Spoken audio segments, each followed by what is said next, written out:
कृपया वीडियो में नए हैं तो वीडियो को लाइक एंड सब्सक्राइब करें। महाभारत में कर्ण ने श्री कृष्ण से पूछा, मेरी मां ने मुझे जन्मते ही त्याग दिया। क्या ये मेरा अपराध था कि मेरा जन्म एक अवैध बच्चे के रूप में हुआ? द्रोणाचार्य ने मुझे शिक्षा देने से मना कर दिया क्योंकि वो मुझे क्षत्रिय नहीं मानते थे। क्या ये मेरा कसूर था?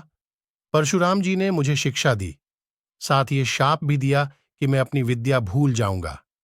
क्यों? क्योंकि वो मुझे क्षत्रिय समझते थे।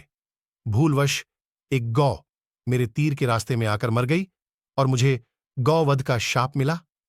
द्रौपदी के स्वयंवर में मुझे अपमानित किया गया क्योंकि मुझे किसी राजघराने का कुलीन व्यक्ति नहीं समझा गया। यहां तक कि मेरी माता कुंती ने भी मुझे अपना पुत्र होने का सच अपने दूसरे पुत्रों की रक्षा के लिए स्वीकारा। मुझे जो कुछ मिला दुर्योधन की दया स्वरूप मिला। तो क्या यह गलत है कि मैं दुर्योधन के प्रति अपनी वफादारी रखता हूं? श्री कृष्ण मंद मंद मुस्कुराते हुए बोले, कर्ण, मेरा जन्म जेल में हुआ था। मेरे पैदा होने से पहले मेरी मृत्यु मेरा इंतजार कर रही थी। जिस रात मेरा जन्म हुआ उसी रात मुझे मेरे माता पिता से अलग होना पड़ा। तुम्हारा बचपन रथों की धमक, घुड्डों की हिनहिनाहट और तीर कमानों के साए में गुजरा। मैंने गायों को चराया और गोबर को उठाया। जब मैं चल भी नहीं पाता था तो मेरे ऊपर प्राणघातक हमले हुए। कोई सेना नहीं, कोई शिक्षा नहीं, कोई गुरुकुल नहीं, कोई महल नहीं। मेरे मामा ने मुझे अपना सबसे बद्धा शत्रु समझा। जब तुम सब अपनी वीरता के लिए अपने गुरु व समाज से प्रशंसा पाते थे, उस समय मेरे पास शिक्षा भी नहीं थी। बड़े होने पर मुझे आर्षि सांदीपनि के आश्रम में जाने का अवसर मिला। तुम्हें अपनी पसंद की लड़की से विवाह का अवसर मिला।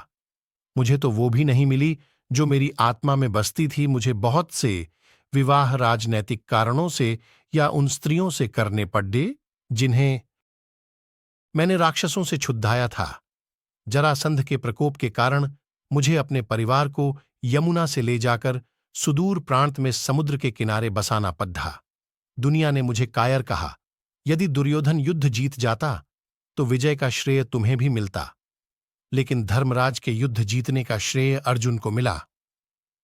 मुझे कौरवों ने अपनी हार का उत्तरदायी समझ। हे कर्ण, किसी का भी जीवन चुनौतियों से रहित नहीं है। सबके जीवन में सब कुछ ठीक नहीं होता। कुछ कमियां अगर दुर्योधन में थीं तो कुछ युधिष्ठिर में भी थीं।